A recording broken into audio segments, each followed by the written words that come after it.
Hey guys, I'm back again. Before we jump into this review of HCS Charlotte that took place in obviously Charlotte, North Carolina, I just want to tell everybody I got some goodies. I got one of these hats as an extra one, and I got an extra t-shirt, the exclusive Charlotte t-shirt for HCS. Now I'm gonna be giving this away on my stream.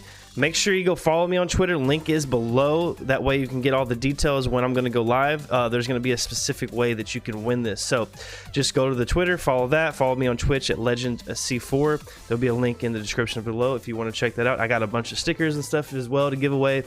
And it's going to be a good time. So let's go ahead. Let's jump into this review. All right, starting out, I just want to say Charlotte was a great pick for a city. This was just an amazing city to be in. It was very beautiful. It was super clean. There was plenty of places to eat, like you name it, it was there. They apparently had the best barbecue. I did not get to try the barbecue. A big shame on my part. I was so wrapped up in the action that I didn't get to try their famous barbecue. But next time, you best fucking believe I will be there trying that damn barbecue. But I had my family with me, and we had to eat some pizza. We had some hibachi. It was pretty good. But let's jump into the goodies here of HCS Charlotte over at the Charlotte Convention Center that took place this weekend. I want to jump into a couple different things here. We're going to start off talking about team booths now.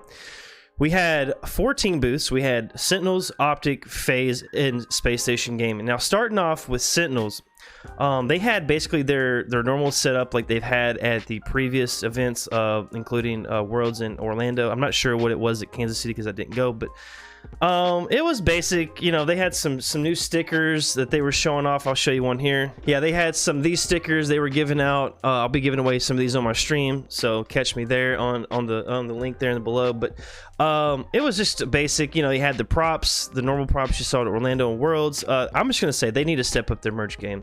They didn't really have anything that piqued my interest. They had all their old jerseys. They're like their white and black jersey. I think they had a red one. I'm not sure. They had their G Fuel packs and their G Fuel shakers, and then that was about it, really, in my opinion. They need to step up their merch game seriously and get some better merch, man. Get some Halo themed merch. I don't care what it is. It just needs to step up because everybody else is beating you in this department. Now, Optic actually stepped up their game a little bit this time, more than they did at Seattle, because of course they did a good job at Seattle. It was better than Orlando, but this time they had the exclusive Optic jerseys they were giving out, or not giving out, they were selling, and I snagged me one of those. They had one of the hoodies. It was exclusive to the gold members. Unfortunately, I tried to buy one, but I'm not a gold member. I don't feel like shelling out extra money, so they lost out on my $80. I would have bought the hoodie, but I just didn't want to be a gold member because I'm not gonna buy all their stuff. I'm only gonna buy like the exclusive like Halo stuff. Now they had a couple different things. They had an exclusive hat with the Charlotte Hornets logo from the basketball team. They had a couple other things. They did pretty good. So yeah, I really can't stand the exclusive merch to the gold members. I mean, I get it why you want to do that, but keep that stuff to online. If you're going to sell it at the event, I feel like I should be able to buy your hoodie without paying an extra $30. That's just my opinion. I know Optic fans are probably going to dislike that, but hey, it is what it is. That's my thoughts. Also, Optic had an event that was supposed to be a 2v2 event at their booth on the Hex Quarters Forge map, but they changed it to an FFA at the last minute.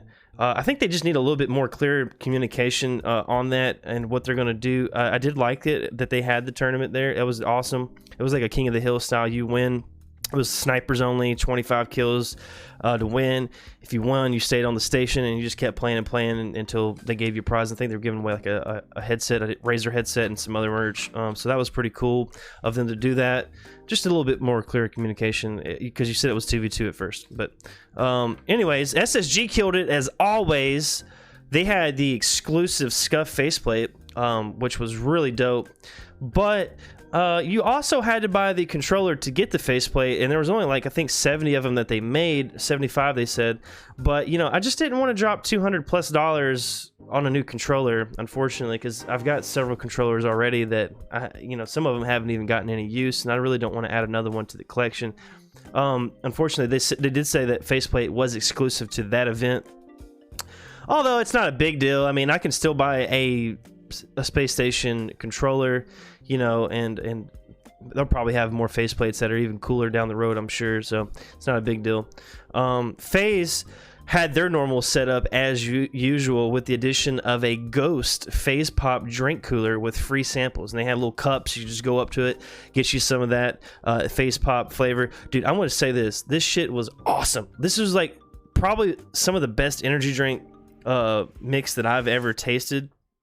And I gotta say, I think it's better than G Fuel. It might even be better than Big Game Energy. I'm sorry, Space Station, but FaZe Pop is some good shit. And I recommend you getting some. I know for sure I'm about to go order me some now that I went there and tasted it, because I probably would have never ordered it before. And they also have it in cans. I'm sure it's way better in cans than it is with powder, because that's always the case. You know, a little carbonation goes a long ways.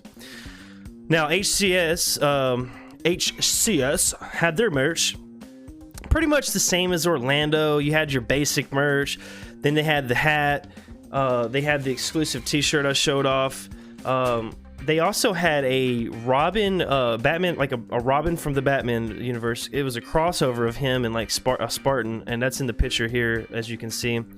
And yeah, it was just you know, they had a few additions. They had some Cloud9 merch, some Cloud9 stickers, and it wasn't like they had a whole lot. You know, they had the quadrant jerseys there. That was okay looking. I'm not a big fan of some of those jerseys. They're just kind of plain to me. I like more patterns and stuff, more color, more pop. You know, that's just me though.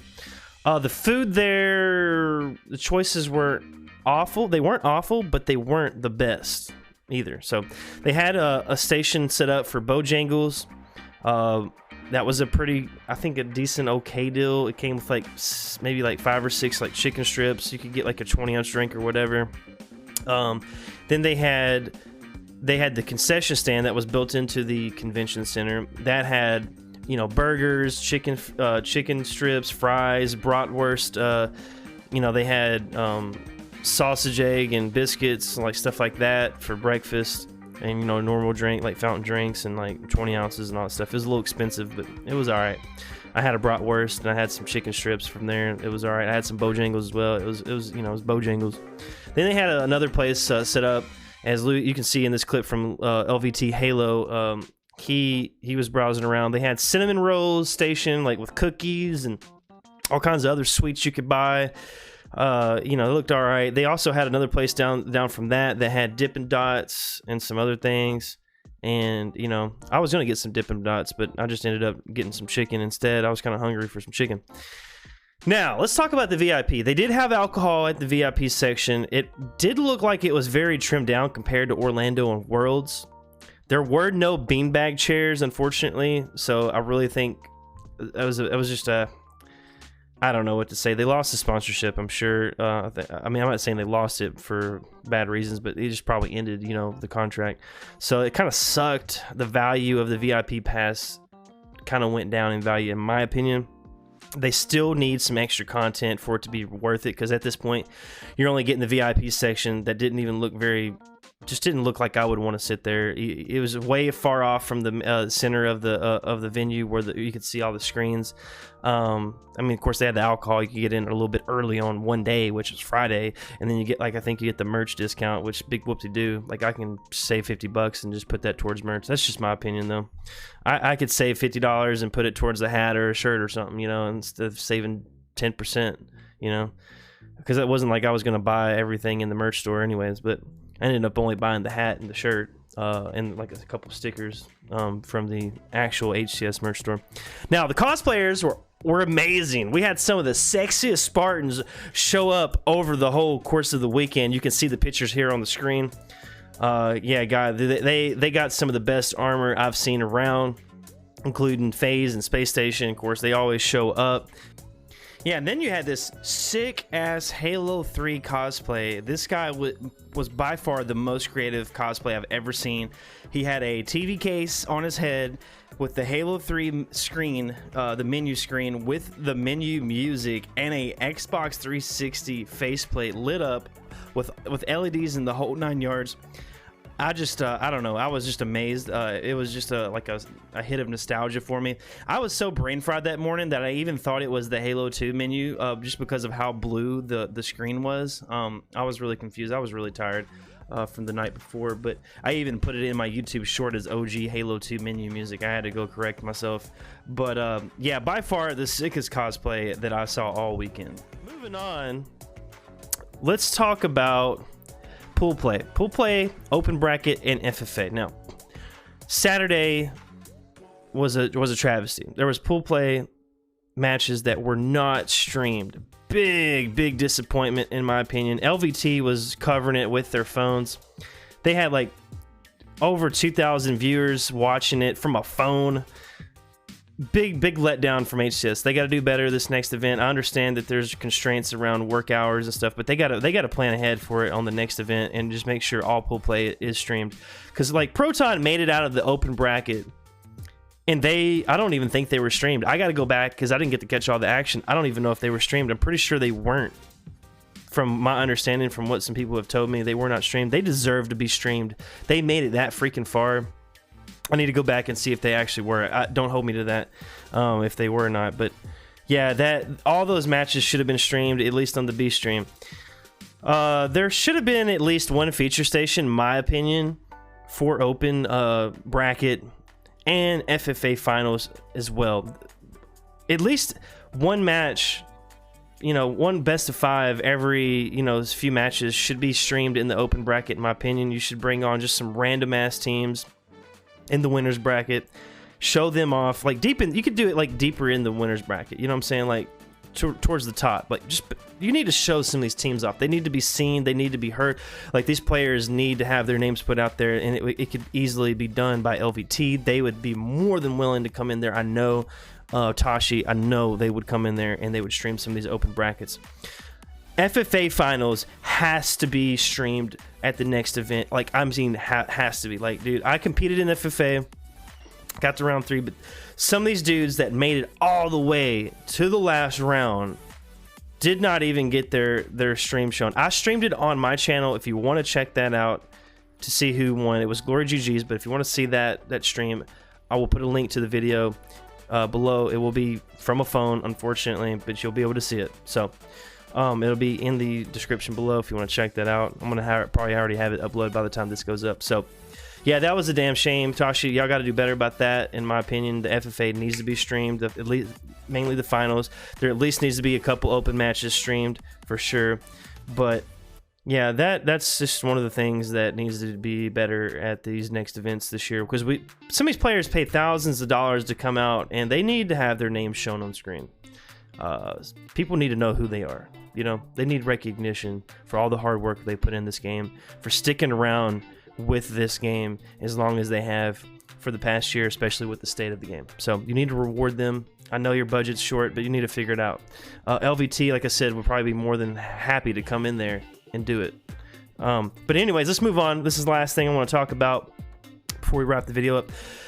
I just want to say, I want to commend them for allowing free play to happen. There was 8s going on all weekend when the open and the FFAs were done. In the open bracket area, there was just plenty of people in there doing 8s, constantly running it between themselves. I didn't jump in any of those 8s lobbies. I did practice a little FFA beforehand, before the tournament started for FFA, but other than that, I didn't play any in the 8s. They also had Season 3 preview stations, which was amazing. There was virtually no wait time. It was non-existent. You could just basically just walk in there, start playing Season 3. There was like, I think 3 stations with like 8 TVs or 8 PCs and TVs like each, that you could just walk up to, play Season 3. You could check out all the Season 3 skins, all the stuff that was going to come to Season 3. And I want to say there's some really cool stuff. They got heat maps for nameplates from some of the OG maps that are from like the other games. Like, you're gonna see these in Season 3. I got to check out the HCS skins. That was really cool. Those were dope. I got to see them in the game. I got to play with them. I got to interact with them. That was really neat. But overall, Charlotte was a great tournament. It was a great LAN, and I had a lot of fun. I do not regret spending the money that I worked hard for to go to this event. And like I said, I'm going to be giving away some free stuff. I've got stickers. I bought a hat, an extra shirt to give away. And I got some stuff. I got some codes. We got some exclusive codes for the drops. If you didn't get the drops, I'm going to be giving those away. basically what we're gonna do on my stream is the more you watch my stream, the more you accumulate channel points. Then you can use those channel points to spin the wheel. The wheel will allow you to win certain prizes.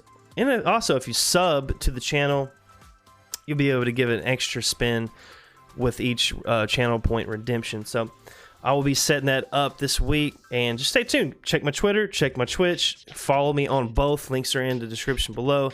This was my review. I'm gonna give this event. I'm gonna give it a 4 out of 5. It could be 5, just if they fix a few things. I think overall it was a pretty good event in my opinion. That might be higher than some people wanted to give it, but that's just me. Hey, I was there in person. I checked it out. 4 out of 5 is pretty solid. They just we need to be streaming FFA, need to be streaming open brackets.